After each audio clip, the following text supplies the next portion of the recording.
Salam saudara-saudara. Pada hari ini kita berjumpa lagi dengan channel Injili.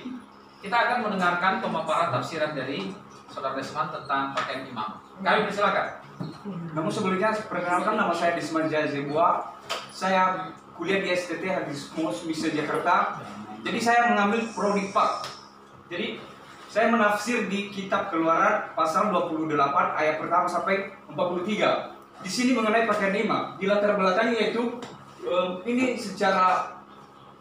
ini suatu peraturan bahwa di mana pakaian imam itu harus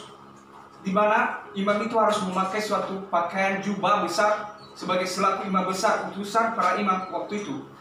Oke, lanjut next. Jadi konteksnya sesuai dengan yang saya bilang, ini adalah pakaian seorang imam.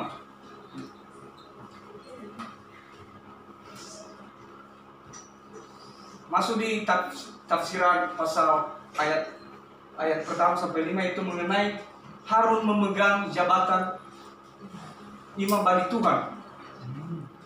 Jadi di sini Tuhan memberikan pengarahan mengenai pelayanan Harun selaku imam besar dan tugas-tugas keimanan pada umumnya.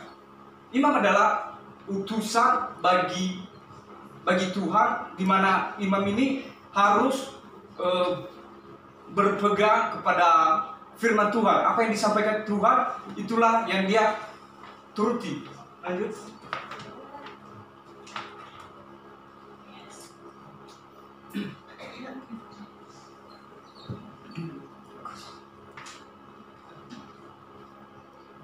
Nah, ini apa saja sih tugas-tugas seorang imam?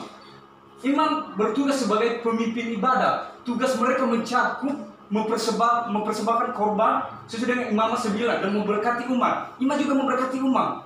Mereka juga mengajarkan Taurat. Jadi imam ini juga mengajarkan kitab suci kepada bangsa Israel. Nah, para imam bertindak selaku perantara di antara umat Allah, menyampaikan kehendak Allah kepada umat. Lanjut.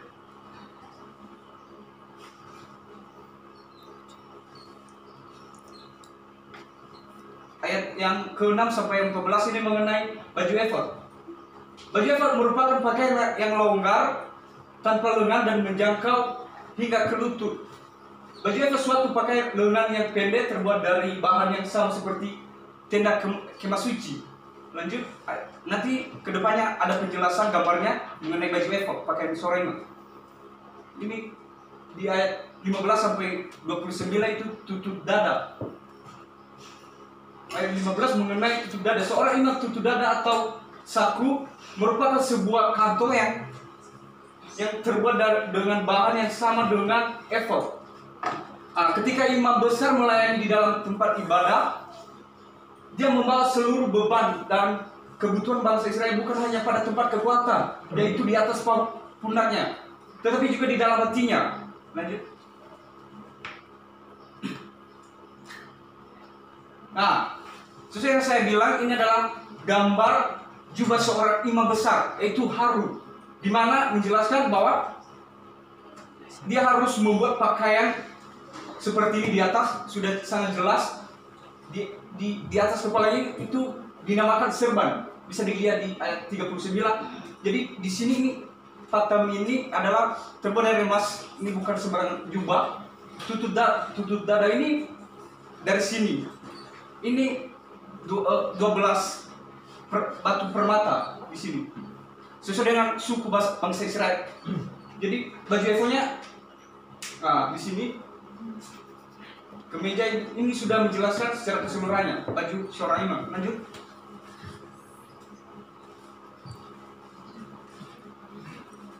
Urim dan Tumim. Jadi di dalam Alkitab tidak menjelaskan secara implisit atau secara jelas mengenai Urim dan Tumim. Namun di dalam buku ensiklopedia menjelaskan bahwa Urim dan Tumim ditaruh pada tutup dada imam besar, yaitu sebuah kantong yang diikatkan pada baju efod. Melalui Urim dan Tumim, imam dapat menerangkan kehendak Allah kepada pemimpin maupun kepada umat.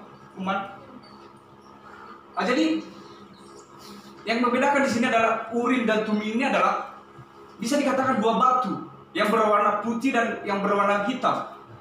Di sini imam harus menggunakan di sini ketika dia menghadap suatu Tuhan, di mana bangsa Israel mengalami sebuah masalah, mereka memakai di situ. Coba next.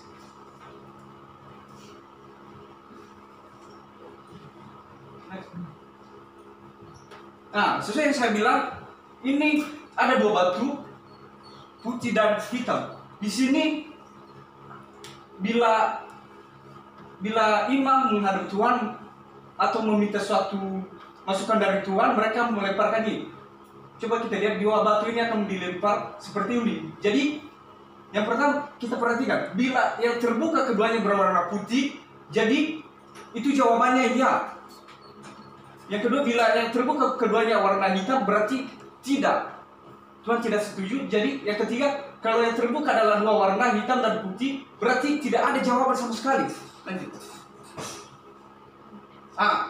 Cara ini sudah pernah dipakai oleh Raja Saul ketika dia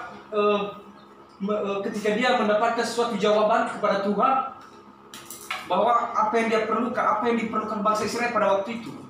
Lanjut. Di ayat 35 itu bunyi giring-giring emas itu adalah pemberitahuan diteruskannya pelayanan pelantaran supaya ia jangan mati. Benar-benar yang disuci berharga harus dijaga, dihormati karena itu satu perintah dari Tuhan. Jadi bara yang sudah diperintahkan Tuhan kepada Harun itu harus dijaga, sebab itu konsekuensinya sangat berat, yaitu bisa membawa petaka dalam diri mereka bagi bangsa Israel, bahkan bisa mati. Dijelaskan di ayat 3 pasal yang ayat 43 sampai seterusnya.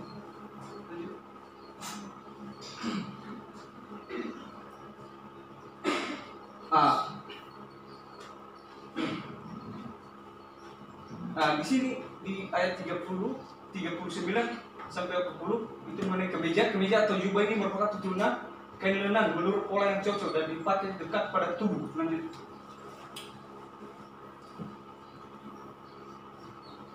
Ayat 41, para imam harus dibasuh, diberi pakaian yang seharusnya dan kemudian diurapi dengan minyak. Para imam ini adalah Musa yang memberkati Harun pada waktu itu. Coba kita lihat, hal ini menunjuk kepada pentahiran mereka secara rohani. Di sini Musa lah yang bertanggung jawab untuk menguduskan Harun selaku sebagai imam besar. Itu adalah mandat dari Tuhan kepada Musa.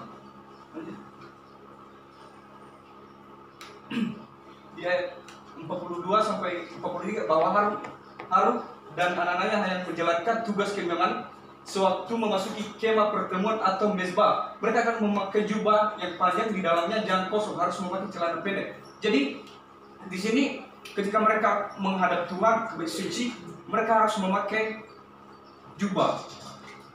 Itu biar mereka kudus di hadapan Tuhan.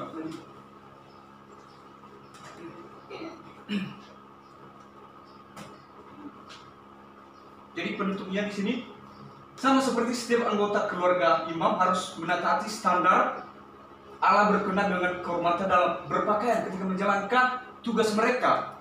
Kita juga demikian. Sewaktu kita beribadah, kita harus memperlihatkan sikap yang menunjukkan bahwa kita berlaku respek dan hormat kepada Tuhan. Ini membuat kita akan menggunakan standar berpakaian sebagaimana halnya ketika kita sedang beribadah dan menghadap Tuhan. Lanjut.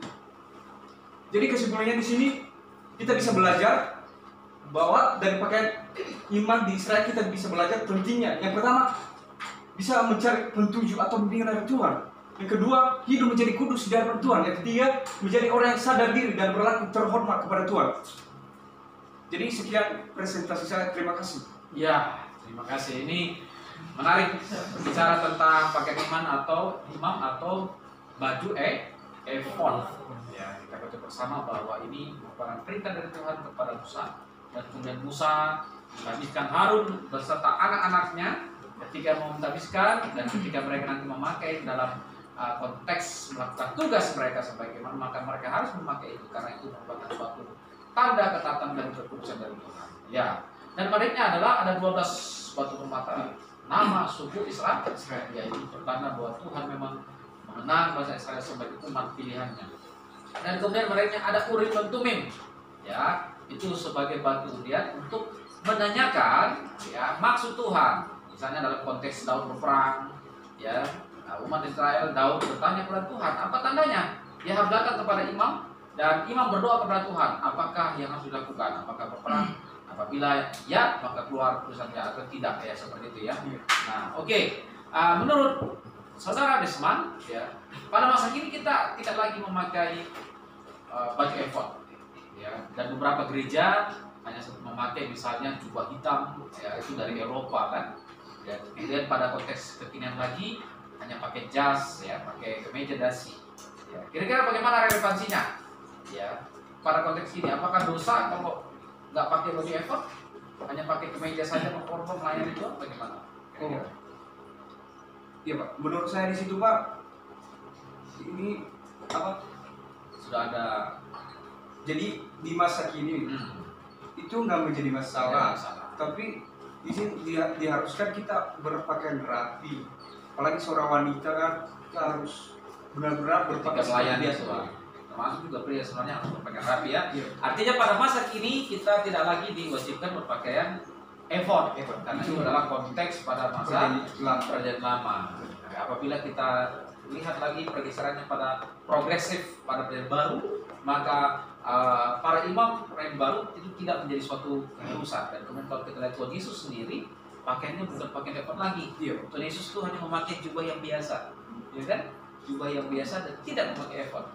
Nah, itu menariknya bahwa penggenapan seluruh perjanjian lama itu sudah digenapkan dalam Yesus. Dan PL memang bersifat simbolik, tapi perjanjian baru lebih kepada roh dan kebenaran. Oke ya? Ya, baik. Saudara-saudara, menarik penjelasan dari Saudara Desmond. Tuhan Yesus memberkati. Salam Injil.